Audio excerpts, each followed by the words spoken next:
Hola a todos, esta semana está siendo bastante bestia con todos los temas relacionados con inteligencia artificial generativa. Esta semana hay un montón de novedades y vamos a empezar y a ir de cabeza por ello. Lo primero de todo, y creo que algo súper importante, es la legalidad del uso del contenido generado con inteligencia artificial. Y ha salido una sentencia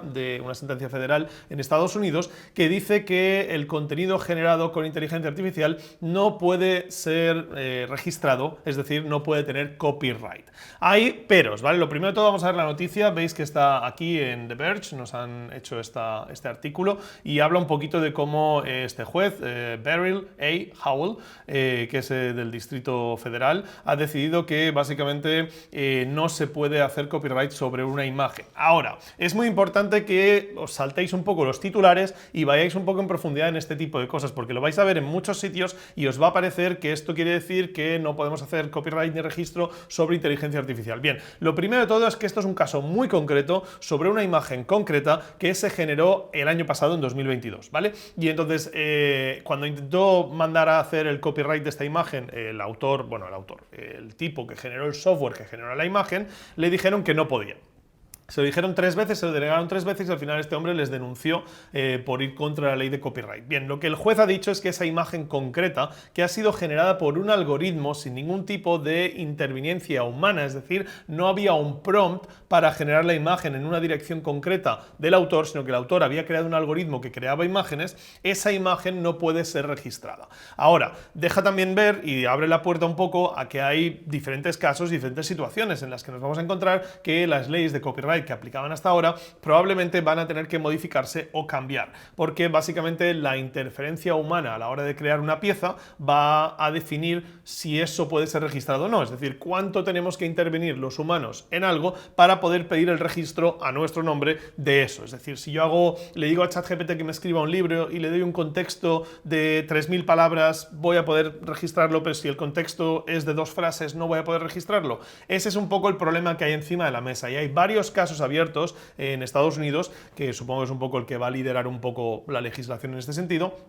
sobre estos temas. Con lo cual, no nos volvamos locos aún, que no quiere decir que no vayamos a poder registrar ninguna de las imágenes, pero sí que es un pequeño varapalo para todos aquellos que queremos utilizar imágenes. A día de hoy, la legislación, lo que hay hasta ahora, es que las aplicaciones como por ejemplo Midjourney nos permiten la explotación comercial de las imágenes a los que tenemos una cuenta de pago a la hora de crearlas. Si tenéis una cuenta gratuita como las que había al principio en Midjourney o algún otro servicio, probablemente no. Pero la autoría no se nos da, ¿vale? Y eso es muy importante porque hay una diferencia muy importante entre la explotación de los derechos sobre algo y la autoría de ese algo. Al tener la explotación de los derechos sobre eso,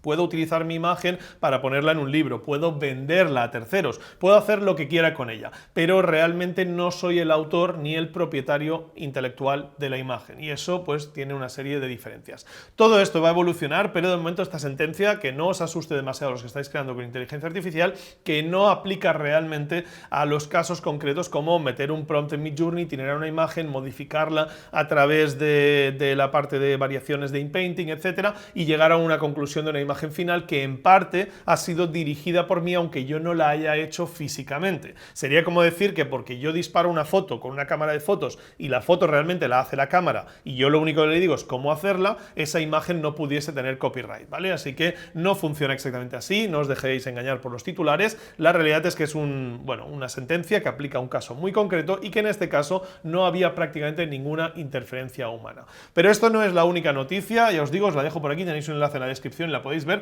pero hay mucho más esta semana. La siguiente noticia es tremenda y os va a volar la cabeza a muchos y a los que no lo hayáis pensado antes, en cuanto empecéis a invertir tiempo a pensar en esto, os va a volar la cabeza también. La historia está en que alguien se ha preguntado si realmente la inteligencia artificial es creativa o no. Y eso es una pregunta que nos hemos hecho muchos, muy a menudo, pero esta gente lo ha llevado un paso más allá. Lo primero es que no hay una definición clara o consensuada, por decirlo de alguna forma, de lo que es la creatividad. Es un poco algo bastante ambiguo. Entonces, claro, bajo qué estándares podemos medir si la inteligencia artificial es creativa o no, dependería mucho de esa definición de creatividad. Lo que sí que hay es una serie de test que se han creado a lo largo de los años sobre, pues para poner a prueba un poco el nivel de creatividad de la gente. Son test diseñados para humanos y lo que ha sorprendido mucho es que un equipo de desarrolladores ha puesto inteligencia artificial a pasar esos test y resulta que la inteligencia artificial los ha pasado en uno de ellos con un 91% mejor que los humanos, es decir, en el percentil más alto posible de los humanos, en la parte más alta, y en el segundo test en un 99% superior a la mayoría de humanos. Quiere decir que la inteligencia artificial está siendo capaz de pasar los test de creatividad con mejor nota que los humanos, y eso desde luego es preocupante. Tenéis un artículo aquí en oneusefulthing.org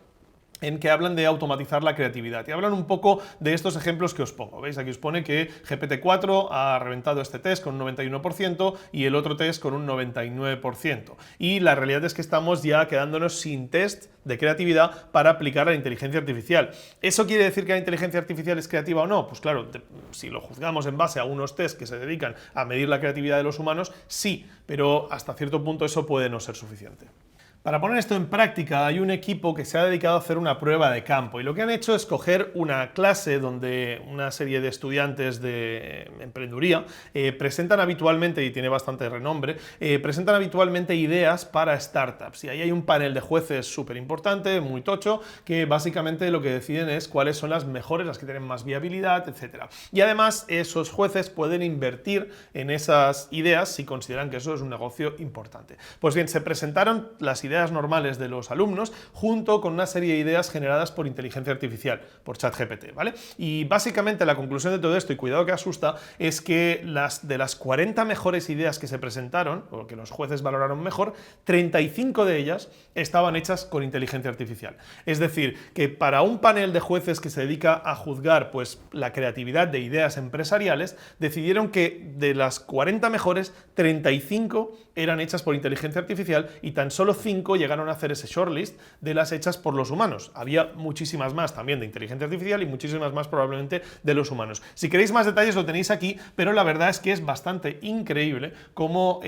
parece ser que a la práctica podríamos decir que la inteligencia artificial sí está siendo creativa. A partir de ahí cada uno tendrá su opinión personal y evidentemente en estos ejemplos, estos estudios, debe haber cierta involucración por parte de la persona que está creando el estudio para poner el prompt a la hora de lanzar la idea. Pero en algunos de estos estudios, porque pone varios ejemplos, incluso se ve cómo han mostrado resultados con diferentes niveles de prompting, es decir, haciendo un prompt muy sencillo y que la IA haga toda la creatividad, haciendo un prompt un poco más conducido o haciendo un prompt incluso basándose en el trabajo de gente concreta. Y la realidad es que la diferencia de prompts no ha mostrado un resultado en diferencia en la creatividad o al menos en la efectividad de esa creatividad a la práctica. Así que cuidado porque esto está dejando bastante claro que la creatividad ya no es algo tan solo de los humanos y que posiblemente es algo bastante más tangible que la inteligencia artificial puede reproducir. Bien, en la parte económica tenemos que Nvidia básicamente se está forrando, ya lo dije hace un tiempo, los ganadores en estas fiebres del oro son los vendedores de picos y palas y Nvidia lo está demostrando pero a lo grande, o sea, Nvidia está que lo parte. Yo os dije que hace unos meses, cuando empecé a meterme en el tema de inteligencia artificial, invertí algo de stock en Nvidia y el resultado está siendo brutal, creo que está un 20 y pico % para arriba en los últimos 3-4 meses, o sea que es muy efectivo. La realidad es que han presentado los resultados del segundo quarter, han presentado 6 billones de beneficios por la IA, es decir, 6 billones directos de la IA, además del resto de ganancias de la empresa. Eso supone que han duplicado prácticamente las ganancias del trimestre anterior y están alrededor de un 900% por arriba del resultado del Q2 del año pasado. Una auténtica barbaridad la pasta que está ganando Nvidia. Nvidia es un fabricante de chips, básicamente es muy famoso por hacer tarjetas gráficas para el mundo del gaming, pero está haciendo básicamente todos los chips que se utilizan en el entrenamiento de inteligencia artificial, y cada 2 por 3 aparece una noticia de que una nueva empresa china o americana o lo que sea ha comprado 1000 tarjetas gráficas o 10.000 tarjetas gráficas para montar un data center para poder entrenar inteligencia artificial, y ahí el que está ganando por goleada por delante de todo Dios es Nvidia, que literalmente se está forrando. Así que si queréis invertir en stock, no sé si ya es demasiado tarde porque los precios de las acciones, especialmente después de este anuncio, se han disparado, pero desde luego Nvidia está haciéndolo muy bien y han anunciado que para el siguiente trimestre no son 6, sino que planean 16 billones de beneficios por inteligencia artificial. Así que desde luego Nvidia está en plena fiebre del oro y ganándolo todo. Tenéis aquí un artículo en CNBC, os voy a dejar el enlace, donde os explican un poco los resultados, que evidentemente Nvidia ha ganado aún más dinero, además de lo que ha ganado con inteligencia artificial. Este es el CEO de Nvidia. Y es el tío que lo está realmente petando ahora mismo. Así que si queréis ver un poco por dónde van los tiros, parece que hay varias empresas que van a ganar mucho dinero con el tema de la inteligencia artificial y que Nvidia es sin duda una de ellas. Vamos ahora con la parte de generación de imágenes, que hay varias noticias importantes esta semana. La primera, ya hice un vídeo dedicado que os voy a dejar por aquí, una tarjeta para que lo podáis ver, pero Midjourney ha sacado lo que se conoce como inpainting, que es la capacidad de modificar partes de la imagen sin modificar el resto de la imagen. Es un tema muy interesante que realmente revoluciona todo esto, y como os digo, hice un vídeo dedicado sobre ello porque es tremendamente importante, pero lo quería mencionar aquí por si algunos habíais perdido ese vídeo. Un par de cosas importantes. Hemos encontrado una historia que leí por Twitter, que si cuando vamos a hacer una imagen, esto básicamente es la opción del inpainting, y nos abre aquí, normalmente lo que hacemos es seleccionar una parte de la imagen y pedir que nos cambie una parte de la imagen, consiguiendo, por ejemplo, en una foto de esta chica, cambiarle el vestido como mostré en el vídeo que os menciono. Pero si lo que hacemos en lugar de esto es seleccionar toda la imagen y darle otra vez, parece que Midjourney lo que hace es rehacer la imagen, importante que no cambiéis el prompt, pero rehacer la imagen con mayor calidad. Y esto es lo que está corriendo ahora por Twitter. Yo, sinceramente, como fotógrafo, no sé si la imagen tiene mayor calidad, parece que tienen un poquito más de nitidez, pero me he propuesto hacer la prueba de ir evolucionando una imagen tras otra con el inpainting y ver si realmente iban mejorando. Y el resultado es este. Empecé con esta imagen previa,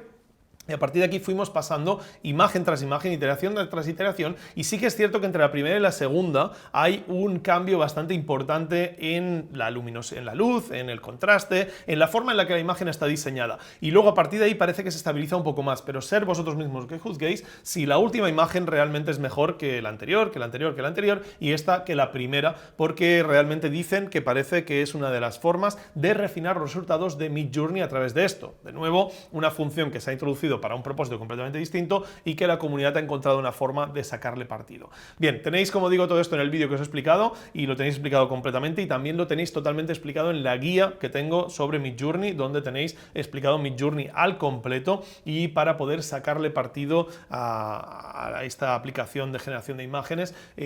totalmente de forma muy fácil. Es una guía muy sencillita, tenéis el enlace en la descripción y seguro que os va a ser muy útil para crear mejores imágenes, y ya la he actualizado con el tema del inpainting. Para aquellos que no queréis pagar Midjourney, se acaba de lanzar una nueva startup llamada Ideogram, que básicamente es parecido a Midjourney, tiene su propia web a nivel de funcionamiento, y que es una nueva startup de generación de imágenes que promete bastante. Lo primero es que la han fundado con 16 millones de inversión de capital, con lo cual tienen pasta para moverlo de momento, y además la gente detrás de ella es gente que trabajaba en Google y que desarrolló el modelo de texto a imagen de Google, que aún no se ha lanzado y no se ha presentado, con lo cual es gente que sabe de lo que habla y tiene muy buena pinta esta aplicación. Por ahora es completamente gratis, simplemente os metéis en ideogram.ai y le podéis pedir lo que queráis. El resultado de las imágenes que podéis hacer son algo, por ejemplo, como esto, que para mí es un poquito peor, o bastante peor, de lo que es Midjourney, pero sinceramente no he jugado mucho con los prompts y quizá puede evolucionar. Si tiene una cosa realmente importante, es que es capaz de hacer texto a la perfección. Entonces, fijaros cómo yo puedo pedir una foto de un perro con un cartel y un texto que yo quiera, y me la hace perfectamente, y el texto está perfecto. Esto es algo que Midjourney a día de hoy no puede hacer, y que con lo cual le auguro mucho futuro a esta app, porque el poder hacer imágenes que incluyan textos directamente es algo realmente muy útil para todos los que hacemos algo de marketing online y que necesitamos utilizar imágenes para crear contenido, con lo cual va a ser muy fácil crear imágenes con esto, y la verdad que, como digo, es por ahora gratuita, así que os recomiendo que la probéis. Por cierto, aquellos que queráis utilizar texto en vuestras imágenes de Midjourney y que no salen bien normalmente, tenemos una nueva app que se llama Textify, que básicamente nos permite eso, arreglar una imagen, el texto de una imagen. Fijaros como aquí tenemos una foto que he hecho en Midjourney donde tengo pues una zapatería y el nombre, como siempre, pues pone lo que le da la gana y está bastante raro. Entonces, con esta aplicación lo que voy a hacer es seleccionar este área de aquí y le voy a decir, le voy a cambiar esto y le voy a llamar, pues yo qué sé, Mari, ¿no? Que sería el nombre de la zapatería, por ejemplo. Le vamos a dar a Textify y vamos a ver cómo esto intenta integrar ese texto que he generado directamente en esa imagen que teníamos de fondo en el espacio. Es básicamente una técnica de inpainting, pero con texto, con lo cual nos permitiría utilizar las imágenes que hemos creado en Midjourney y arreglar los textos a través de Textify. Por ahora es completamente gratuita, es una beta, si queréis probarla solo tenéis que acceder a Textify. Y el resultado final pues sería este. Bien, como podéis ver lo ha integrado, mejor o peor, eso ya depende de cada uno como lo veamos, no tiene la misma tipografía que tenía, pero desde luego es una herramienta pues, que puede ser bastante útil para aquellos que queréis arreglar imágenes que Midjourney os ha hecho mal el texto. Bien, vamos ahora con Meta, que sabéis es una de las empresas más grandes en el mundo de la inteligencia artificial y que sobre todo se está centrando en sacar productos que son absolutamente gratuitos o que son de código abierto, así que la están partiendo con ese sentido y están constantemente sacando cosas. Lo que han presentado ahora es CodeLlama, que es básicamente un LLM basado y especializado en la gestión de código de programación, así que realmente esto va a funcionar bastante bien y sobre todo porque es código abierto. Lo primero es que en los resultados que muestran a nivel de benchmarks y de pruebas, no es mejor que ChatGPT 4, ¿vale? O sea, tengamos en cuenta que ChatGPT 4 es muy bueno en muchas cosas y que evidentemente hay muchos modelos que salen, pero lo cierto es que es un modelo absolutamente gratuito, open source y con licencia comercial, es decir, que podéis utilizarlo y ganar pasta con ello sin pagarle un duro a Meta, ¿vale? Con lo cual eso es algo que no podéis hacer con ChatGPT y que el resultado es bastante parejo a las capacidades de programación que tiene ChatGPT. Han sacado además dos submodelos especializados, uno para Python, que es el lenguaje más especializado, básicamente que hay ahora mismo para programar, o el lenguaje que más se utiliza, y sobre todo con el tema de IA es el más utilizado para todo, y ese lo han sacado y nos permite pues, tener una especialización dentro de lo que vendría a ser el CodeLlama en lo que es código Python directo. Y en segundo lugar han sacado uno que se llama Instruct, que básicamente está preparado para interpretar lenguaje natural, es decir, que le podamos pedir código de una forma natural, sin tener ni puñetera idea de codificar, y a partir de ahí nos entregue el código que nos sugiere para eso. Con lo cual tenemos diferentes modos, diferentes tipos de modelos también, diferentes tipos de entrenamiento para la velocidad que queremos que obtenga, y lo más importante y diferente sobre ChatGPT es que nos permite 100.000 tokens de contexto, con lo cual le podéis meter una gran base de código para que os revise dónde pueden estar los fallos o debuguearlo, o incluso le podéis pedir que programe prácticamente un programa entero porque 100.000 tokens dan para muchísimas líneas de código. Con lo cual en eso va a ser superior sin duda a ChatGPT, que está muy limitado por el contexto. Esto es algo que ya vimos cuando Claude 2 salió también con ese contexto, más para el uso más general, pero este está muy especializado en todo lo que tiene que ver con la programación. El resultado, como digo, no es mejor que ChatGPT, pero la verdad es que tener un modelo free totalmente gratuito y open source, desde luego siempre son buenas noticias. Y no es lo único de Meta. La segunda cosa que Meta ha sacado esta semana en open source es Seamless M4T, que básicamente es un sistema de traducción prácticamente inmediata de más de 100 idiomas. Es decir, le introducimos lenguaje a lenguaje, texto a lenguaje o lenguaje a texto, como queráis, en cualquier formato, y nos permite traducirlo de forma inmediata, muy rápida, la verdad es que muy rápido, y de una forma muy óptima y con muy buenos resultados. Es decir, básicamente lo que hacemos es introducirle una voz de alguien que está hablando en inglés y nos la traducirá al español de una forma súper efectiva. La verdad es que funciona muy bien, el único pero que tiene para mí es que no permite clonar la voz a la vez como hacemos con Eleven Labs o otras aplicaciones, y eso desde luego lo limita un poco en el uso, pero al fin y al cabo lo que han hecho es unificar algo que tradicionalmente se estaba haciendo a través de múltiples inteligencias artificiales, primero pues decodificar la voz a un texto, de ahí traducir este texto a otro texto y de ahí convertir ese texto en una voz virtual, ¿no? Pues lo que han hecho es unificarlo todo y que funcione de una forma mucho más rápida y mucho más efectiva. Hay una demo, os voy a dejar por aquí abajo el link también a ella, y aquí lo tenéis en Hugging Face, y directamente pues ponéis un poco el audio original, o podéis entrar con vuestro micro y podéis ponerlo en el idioma que os dé la gana y os lo traducirá al momento y tendréis esa voz traducida. Otra noticia relevante con Meta es que han anunciado que en Europa vamos a tener disponible un botón en Facebook e Instagram para apagar la inteligencia artificial de esas aplicaciones. ¿Qué quiere decir esto? Pues que básicamente no vamos a tener ningún tipo de recomendación, algoritmos de inteligencia artificial sobre qué es lo siguiente que querríamos ver y todo este tipo de cosas. Obviamente esto va a hacer las aplicaciones bastante estúpidas y no es algo que hayan decidido por su propia cuenta, sino que han sido obligados para cumplir con la legislación europea de temas de privacidad. Con lo cual, yo creo que es una gilipollez absoluta, porque aquellos que utilizáis Instagram o Facebook de una forma pues activa y lo utilizáis por el placer de utilizarlo, las recomendaciones por inteligencia artificial es lo que hacen que esa aplicación os sea útil y que realmente funcione. Si le quitas eso, se convierte en un pozo sin fondo de información irrelevante que probablemente no hará que te enganches a ello. Eso tiene una parte buena, y es que probablemente nos volveremos menos adictos si lo apagamos, pero por otro lado, para eso pues también puedes desinstalar la aplicación y quitártela de en medio, pues como muchos hemos hecho con la mayoría de redes sociales. Yo en mi caso, por ejemplo, solo utilizo Instagram para el trabajo, para publicar y llegar a mi audiencia. Con lo cual, a veces sí que es cierto que sin querer me encuentro scrolleando como un loco entre reels y reels y reels y me he pegado media hora ahí scrolleando sin darme cuenta. Pues eso probablemente, si apagamos ese botón, no pasará, porque al tercer reel dirás, menuda mierda, esto no me interesa lo más mínimo, y tirarás el móvil, ¿vale? Entonces habrá que ver si el resto de empresas siguen por ahí, porque evidentemente podéis estar con eso, pero si TikTok y YouTube con los shorts no lo cambian también, pues en lugar de engancharnos a uno nos engancharemos a otra, pero parece que seguimos con la legislación de hierro en Europa sobre todos estos temas de las aplicaciones y las redes sociales, que para mí me parece que está bien que lo controlen. Esas opciones, al fin y al cabo, es un botón, si queréis activarlo o no, ya dependerá de vosotros.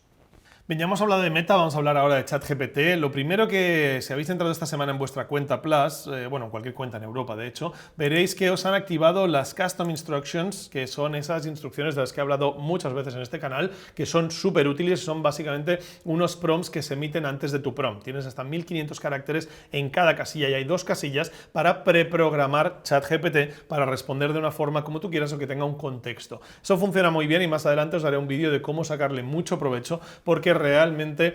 podemos llevar ChatGPT al siguiente nivel. Pero esto era algo que no estaba disponible ni en Reino Unido ni en Europa hasta esta semana, ¿vale? Entonces era algo que teníamos que entrar con una VPN para poder acceder a ello, y ahora de repente pues ya lo han abierto para que esté disponible por aquí también. Así que ya podéis utilizarlo fácilmente, funciona tanto en cuentas de pago como en cuentas gratuitas y realmente cambia completamente la forma en la que puedes utilizar ChatGPT, porque te ahorras mucho trabajo de contextualizar cada vez tu situación personal, cómo quieres que te conteste, etcétera. Así que no dudéis en usarlo. Por otro lado, también han anunciado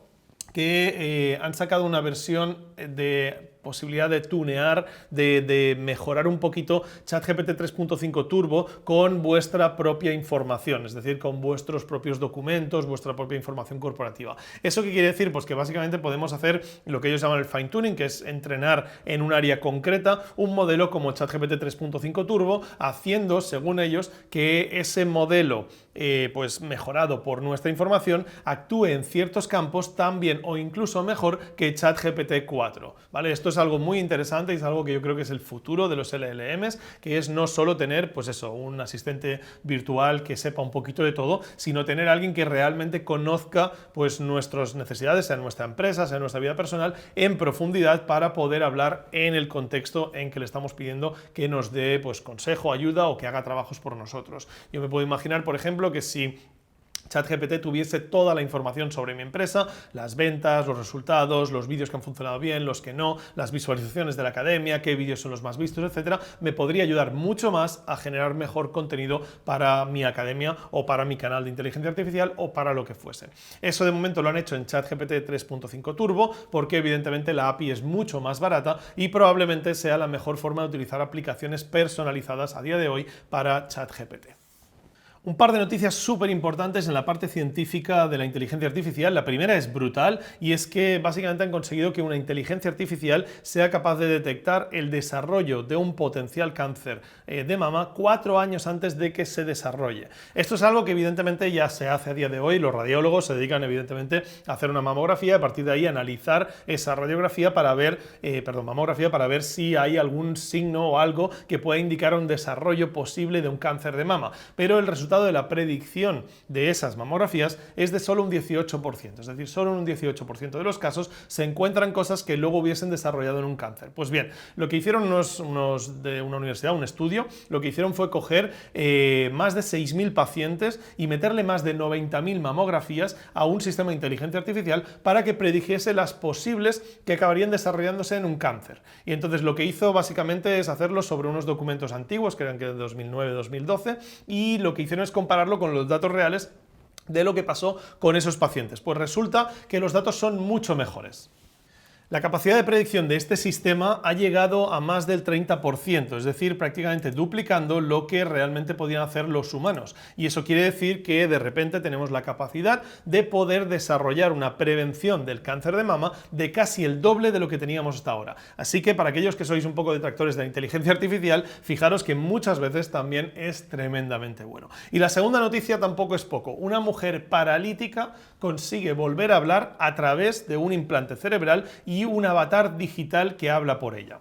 Bien, la mujer en cuestión es esta mujer que era parapléjica y que no podía hablar ni hacer nada, y a través de un implante cerebral, como veis ahí en la imagen, hay unos cables, y este es su avatar digital, es decir, como lo que vimos de Heijen, que crea un avatar digital y que puede hablar, pero en lugar de ser algo pregrabado y pre-guionizado, básicamente utiliza las señales cerebrales de esta mujer para decir lo que quiere decir, incluso con expresiones faciales, es decir, que si ella se siente de una forma, el avatar lo refleja. Esto es absolutamente brutal y esto es puramente gracias a la inteligencia artificial y no hubiese sido posible antes. Así que los investigadores de Berkeley, de la universidad, lo han desarrollado y la verdad es que es absolutamente increíble y me parece algo brutal que podamos hacer este tipo de cosas, y aquí es donde realmente la inteligencia artificial cambia la vida de personas y donde le da sentido a todo este tinglado. Tenéis el artículo aquí abajo linkado de la universidad y bueno, si queréis indagar un poco más sobre este, es el científico que lo ha llevado a cabo, así que bueno, si queréis un poco más de información sobre ello lo tenéis todo en el link. Bien, vamos con una divertida o no tan divertida, y es que no sé si os recordáis que la semana pasada os hablé de una nueva red social que se llamaba BeFake, en la que básicamente lo que hacían era sugerir que todas las fotos fuesen manipuladas por inteligencia artificial poniéndonos en otros sitios. Y me reía ya un poco de ello, de cómo hemos podido llegar a una red social, crearse una nueva red social que se base en eso. Pues bien, Snapchat parece que lo ha copiado. Snapchat saca una cosa que se llama Dreams y básicamente lo que es una parte de la aplicación en la que te haces un selfie y ese selfie te pone como si fueses un puñetero astronauta en el espacio o estuvieses en una playa de Malibú, y de repente lo subes y a pesar de que están etiquetadas como que son Dreams y con lo cual todo el mundo se asume que entiende que son absolutamente fake, parece que es una nueva forma de engaging, de hacer que la gente joven se enganche a esta aplicación y la utilice más de lo que la utilizan ya de por sí. Así que parece que algo que yo pensaba que era una tontería, pues coge tracción y parece que vamos a ver mucho más de este tema y probablemente pasado mañana lo tendremos en Instagram o en cualquier otra de las redes sociales. Tenéis el artículo aquí en TechCrunch donde os explican un poco cómo funciona y cómo básicamente acabó esto, pero bueno, nació un poco de un vídeo viral que se hizo en TikTok a través de una aplicación de estas de Remini que se dedicaba a hacer estos fakes y se hizo viral por ahí, entonces encontraron un poco la utilidad de esto para las redes sociales. Como veis, usos muy útiles de la inteligencia artificial a diferencia de los científicos que hemos visto antes. Bien, os voy a recomendar por último para acabar un vídeo, como no, de Lex Fridman. Ya sabéis que es uno de los podcasts que sigo muchísimo y que tratan muchos de los mejores autores en inteligencia artificial del mundo, pasan por ahí y charlan con él durante 2-3 horas. Hay uno de Yuval Noah Harari, que es un historiador muy importante y que escribió un libro muy reconocido, se llama Sapiens, en el que, bueno, la entrevista y hablan un poquito de todo. La verdad es que es bastante extenso y bastante, bueno, lento también diría, así que igual se os hace un poco pesado, pero si tenéis tiempo de verlo merece la pena. Para mí hay una cosa muy interesante en la que Yuval Noah Harari habla, y es de cómo la inteligencia artificial nos está poniendo en una situación en la que la humanidad no ha estado antes, y es en la que no sabemos qué decirle a nuestros hijos que deberían hacer, qué tipo de habilidades van a necesitar en el futuro. Esto es algo que él analiza como historiador, que básicamente no ha pasado nunca, porque incluso en periodos donde había guerras, invasiones y cosas muy bestias en la época medieval, etcétera, al final sabíamos que la habilidad para pues, cosechar grano, pues no sé, mantener el alimento en buen estado, etcétera, ese tipo de habilidades eran absolutamente necesarias independientemente de la situación en la que nos encontrásemos, independientemente de los cambios políticos que hubiesen. Pero de repente nos encontramos en una situación en la que es muy complicado decirle a alguien que a día de hoy tenga 15 años qué es lo que necesita estudiar, qué necesita aprender para tener un futuro más o menos salvado en este mundo que nos vamos a encontrar, porque los que venimos de las generaciones anteriores no tenemos ni puñetera idea ahora mismo de cómo va a ser el futuro dentro de 10 años, dentro de 20 años, y con lo cual no podemos pasar ese conocimiento adquirido de generación en generación para hacérselo más fácil a la generación que venga, y tenemos que básicamente encontrar en esa respuesta de decir, pues no tengo ni idea. Él recomienda que evidentemente la mejor capacidad que podemos desarrollar o que podemos empujar en nuestros hijos ahora mismo es la capacidad de adaptación y la capacidad de emprendimiento, de ser capaces de pensar y de cambiar de profesión de una forma relativamente sencilla. Como os digo, trata muchísimos temas. Este vídeo es muy interesante oír a este hombre hablar, así que si os interesa os dejo el link por aquí abajo también y nos vemos en el próximo vídeo. Chao.